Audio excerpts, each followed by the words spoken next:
நாம் இந்த பதிவில் பெயர்ச்சி அடையும் குரு பகவான் உங்கள் ராசிக்கு என்னென்ன சுப மற்றும் அசுப பலன்களை தரப்போகிறார், அதற்கான பரிகாரம் என்ன என்பதனை பற்றி விரிவாக காண்போம். உங்கள் வாழ்வில் வளமும் நலமும் செல்வ செழிப்பும் பெற எல்லாம் வல்ல இறைவனை உளமாற வேண்டி விரும்பி கேட்டுக்கொள்கிறேன். ஒருவரின் ஜாதகத்தில் எந்த கிரகம் உங்களுக்கு சாதக பலன் தருதோ இல்லையோ, ஆனால் குரு கிரகத்தின் நற்பலன்களை கொண்டவர்கள் சிறிது கஷ்டத்தை சந்தித்தாலும் வாழ்க்கையில் முன்னேறி விடுவார்கள். நவ கிரகங்களில் குரு பகவான் மங்கள கிரகமாக விளங்கி வருகிறார். ஜோதிட சாஸ்திரத்தில் குரு பகவானுக்கு தேவர்களின் குரு என்ற அந்தஸ்தும் வழங்கப்பட்டுள்ளது. இவர் நல்ல பலன்களை அளிக்கும் கிரகமாக கருதப்படுகிறார். திருமணம், மகிழ்ச்சி, குழந்தைகள், நல்ல அதிர்ஷ்டம், அறிவு, கல்வி, பேச்சாற்றல், மரியாதை, நல்ல ஒழுக்கம் ஆகியவற்றுக்கு இவர் காரணியாக உள்ளார். ஒருவரது ஜாதகத்தில் குரு பகவான் நல்ல இடத்தில் இருந்தால் அவர் வாழ்வில் மிகுந்த மகிழ்ச்சியையும் செழிப்பையும் பெறுகிறார். அவர் வெற்றியின் உச்சம் தொடுவதை யாராலும் தடுக்க முடியாது. குருவின் அருள் பெற்ற நபர்களுக்கு அறிவாற்றல் மேம்பட்டு சமூகத்தில் நல்ல கௌரவமும் பெற்றிருப்பார்கள். 12 ஆண்டுகளுக்கு பிறகு குரு பகவான் ரிஷப ராசியில் பிரவேசிக்க உள்ளார். ஜோதிடத்தில் முக்கிய கிரக பெயர்ச்சிகளில் ஒன்றாக கருதப்படுவது குரு பெயர்ச்சி. இந்த ஆண்டு குரு பெயர்ச்சி 2024 மே 1ஆம் தேதி நடக்க உள்ளது.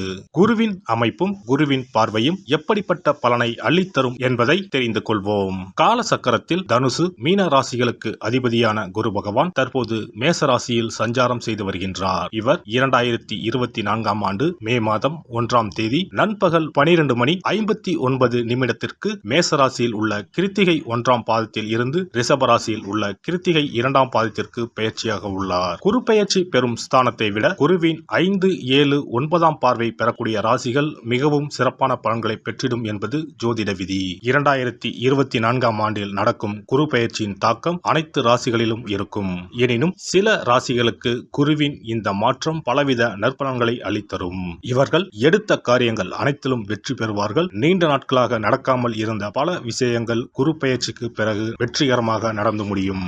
இவர்களுக்கு அதிர்ஷ்டத்தின் ஆதரவு முழுமையாக இருக்கும். இந்த குரு பெயர்ச்சியானது ஒரு சில ராசிக்காரர்களின் வாழ்வை புரட்டி போட போகிறது. துரோகத்தால் பிரிந்த கணவன் மனைவி, சகோதர சகோதரி உறவு ஒன்று சேர போகிறது. நட்பு என்னும் நஞ்சால் உங்கள் உறவை பிரித்த துரோகியை இனம் கண்டு உண்மையான உறவு யார் என்பதனை அறிந்து கொள்வீர்கள். நஷ்டம் மட்டுமே பார்த்த வியாபாரிகள் திடீர் லாபத்தை அடைய உள்ளீர்கள். திடீர் லாட்டரி அடித்தது போல லாபம் இரட்டிப்பாகும். சனி பார்வையினால் ஏற்படும் காம சிந்தனைகள் இந்த குரு பெயர்ச்சியினால் சரியாகும்.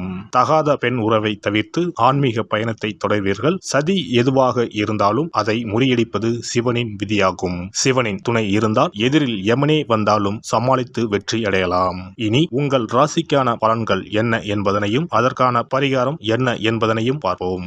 மீனராசி அன்பர்களே, உங்கள் ராசிக்கு 2ஆம் வீட்டில் அமர்ந்த ராசிநாதன் குரு பகவான் மே மாதம் முதல் 3ஆம் வீடான தைரியம், சகோதரம், வீரம், எழுத்தறிவு, விளையாட்டுத்துறை என்று சொல்லப்படும் இடத்திற்கு மாறுகிறார். ஏற்கனவே இருந்த இடம் நல்ல இடம்தான். குரு பகவான் 3ஆம் வீட்டில் மறைந்தாலும் குரு பகவானின் பார்வைப்படும் 7, 9, 11 பாவங்களால் யோகத்தை அனுபவிக்க போகிறீர்கள். திருமணம் தாமதமாகி நிற்பவர்களுக்கு இனிதே திருமணம் நடக்கும். சிலருக்கு வெளிநாட்டு வேலை கிடைக்கும். வேலை விஷயத்தில் பிரச்சனை உள்ளவர்களுக்கு நல்ல தீர்வு கிடைக்கும். பாக்கியஸ்தானத்தை குரு பகவான் பார்க்க போவதால் ஆன்மீக பயணங்கள் செல்வீர்கள். ஆலய தரிசனம் மன அமைதியை கொடுக்கும். நீண்ட நாட்களாக ஆவலுடன் எதிர்பார்த்து கொண்டிருப்பவர்களுக்கு பதவி உயர்வுகள் தேடி வரும். புதிய முயற்சிகள் கைகூடும். லாபஸ்தானத்தை ராசி அதிபதி குரு பார்க்க போவதால் பொருளாதார நிலை திருப்தி தரும். பணம் கொடுக்கல் வாங்கலில் கவனமாக இருப்பது நல்லது. தன வரவு ஆதாயம் கிடைக்கும். தொழில் வளர்ச்சி, மாற்றம், முன்னேற்றத்தை தரும். நோய் நொடி தொந்தரவுகள் நீங்கும். ஆரோக்கியம் அதிகரிக்கும். குடும்பத்தில் அமைதி நிலவும். மகிழ்ச்சி பொங்கும். புனித யாத்திரை செல்வீர்கள். பெரியோர்கள் மூலம் காரிய அனுகூலம் உண்டாகும். பெரும் புள்ளிகளின் அறிமுகம் கிடைக்கும். தொழில் வியாபாரம் மூலம் லாபம் அதிகம் வரும். வாக்கு வன்மையால் தொழில் வியாபாரம் சிறப்பாக நடைபெறும். புதிய வாடிக்கையாளர்கள் கிடைப்பார்கள். பழைய பாக்கிகள் வசூலாகும். கடன் வசதி கிடைக்கும். உத்தியோகத்தில் இருப்பவர்களுக்கு புதிய பதவி கிடைக்கும். அந்தஸ்து உயரும். நிலுவையில் இருந்த பணம் வந்து சேரும். குடும்பத்தில் மகிழ்ச்சியான கொண்டாட்டங்கள் இருக்கும். குடும்ப சுகம் பூர்ணமாக கிடைக்கும். கணவன் மனைவிக்கு இடையே திருப்தியான நிலை காணப்படும். பிள்ளைகளால் பெருமை உண்டாகும். சுப காரியங்களில் குடும்பத்தினுடன் கலந்து கொள்வீர்கள். வாய்க்கு ருசியான இனிப்பு மற்றும் உணவு கிடைக்கும். பெண்கள் எடுத்த வேலையை வெற்றிகரமாக செய்து முடிப்பீர்கள். பெரியோர் மூலம் அனுகூலம் உண்டாகும். பணவரத்து திருப்தி தரும். அரசியல்வாதிகள் மக்களின் தேவைகளை அறிந்து பூர்த்தி செய்தால் மட்டுமே மக்களின் ஆதரவை பெறுவீர்கள். பேச்சில் சற்று நிதானத்தை கடைபிடிப்பது நல்லது. எடுக்கும் காரியங்கள் அனைத்திலும் தடைகள் நிலவும் என்பதாலும் எதையும் முழுமையாக முடிக்க முடியாத சூழ்நிலைகளும் உண்டாகும். கலைஞர்கள் கையில் இருக்கும் வாய்ப்புகளை நழுவ விடாமல் பார்த்துக் கொள்வது நல்லது. தொழிலில் போட்டி பொறாமைகள் அதிகரிக்கும். வரவேண்டிய சம்பள பாக்கிகள் கிடைக்காமல் இழுபறி நிலையில் இருக்கும். பொருளாதார நிலையிலும் தடைகள் உண்டாகும். தேவையற்ற இடமாற்றங்களால் உடல்நிலை பாதிப்படையும். சேமிப்பு குறையும்.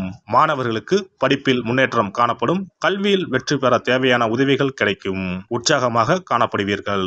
பூரட்டாதி 4ஆம் பாதம். இந்த குரு பெயர்ச்சியால் ஊழியர்களுக்கு வரவேண்டியவை அனைத்தும் வந்து சேரும். கேட்ட இடத்திற்கு மாறுதல் கிடைக்கும். மகான்களின் சந்திப்பு ஏற்படும். தங்கள் பிள்ளைகளுக்கு வரன் தேடும் பெற்றோர்களுக்கு நல்ல சம்பந்தம் வந்து சேரும். நீங்கள் எடுக்கும் முடிவுகள் நல்ல வாய்ப்புகளை பெற்றுத்தரும். உங்களை ஒதுக்கியவர்களே உங்களை தேடி வருவார்கள். உத்திரட்டாதி நட்சத்திரம். இந்த குரு பெயர்ச்சியால் தொழிலாளர்கள் ஓய்வில்லாமல் உழைக்க நேரும். அதற்கேற்றவாறு கூடுதல் வருமானமும் வரும். தொழில் அதிபர்கள் நினைத்தபடி உற்பத்தி கூடும்.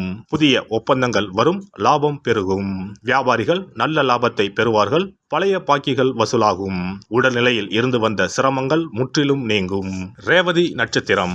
இந்த குரு பெயர்ச்சியால் நீண்ட நாட்களாக தொல்லை கொடுத்து வந்த நோய் மருந்துக்கு கட்டுப்பட்டு விடும். அரசு பணியில் உள்ளவர்கள் உடன் பணிபுரிகின்றவர்களிடம் எச்சரிக்கையாக இருக்க வேண்டும். மேல் அதிகாரிகளின் கோபத்திற்கு ஆளாகாமல் பார்த்து கொள்ள வேண்டும். உடன் பிறந்த சகோதரர்கள் ஒன்று சேர்வார்கள். மனம் ஆகாதவர்களுக்கு நல்ல வரன்கள் வந்து சேரும். ருத்ர ஜபம் செய்வதும் குருவுக்கு வியாழக்கிழமையில் கொண்டக்கடலை நிவேதனம் செய்து வழங்குவதும் வருமானத்தை உயர்த்தும். மன அமைதி கிடைக்கும். குரு பெயர்ச்சி சிறப்பு பரிகாரம். ஜாதகத்தில் குரு நல்ல இடத்தில் இல்லாமல் இருந்தாலோ கோசார ரீதியாக கொடூரமானவராக இருந்தாலோ குரு தோஷம் நீங்க பரிகாரம் செய்ய வேண்டும். தீய பலன்கள் குறையவும் நல்ல பலன்கள் அளவுக்கு அதிகமாக நடைபெறவும் குரு பகவானுக்கு செய்யும் பரிகார முறைகள் உதவும்.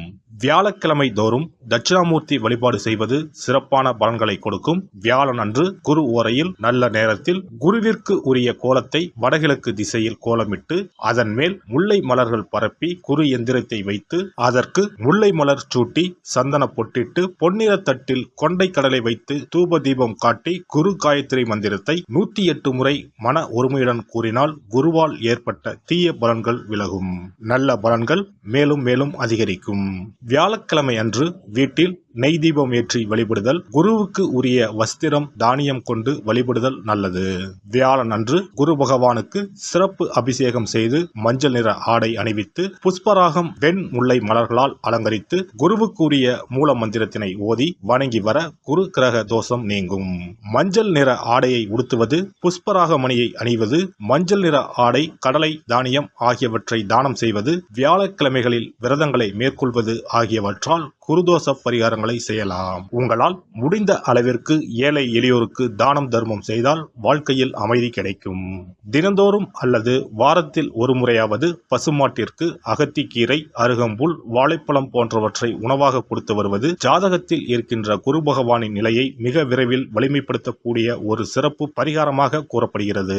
ஜாதகத்தில் குரு வலிமை இழந்திருக்கும் நிலையில் வியாழக்கிழமைகளில் அவருக்கு உரிய மஞ்சள் நிறத்தில் இருக்கும் லட்டுகளை வாங்கி தட்சிணாமூர்த்திக்கு நைவேத்தியம் செய்து கோவிலுக்கு வரும் பக்தர்களுக்கு வழங்குவதும் மங்களகரமான மஞ்சள் நிற பொருட்களை பிறருக்கு தானம் கொடுப்பதும் சிறந்த பரிகாரங்களாகும். குரு பகவானின் பரிபூர்ணமான அருள் கிடைக்க கோவில்களில் நடைபெறும் யாக பூஜைகளுக்கு தேவையான பொருட்களை வாங்கி தரலாம். ஒரு முறையாவது ஆலங்குடி சென்று குரு பகவானை வழிபாடு செய்து வாருங்கள். அல்லது தஞ்சாவூர் அருகே இருக்கக்கூடிய திட்டைக்கு சென்று ராஜகுருவாக இருக்கும் குரு பகவானை வணங்கினால் மலையளவு இருக்கக்கூடிய கஷ்டங்கள் கூட கடுகளவு குறையும். குலதெய்வ வழிபாடு நன்மை பயக்கும்.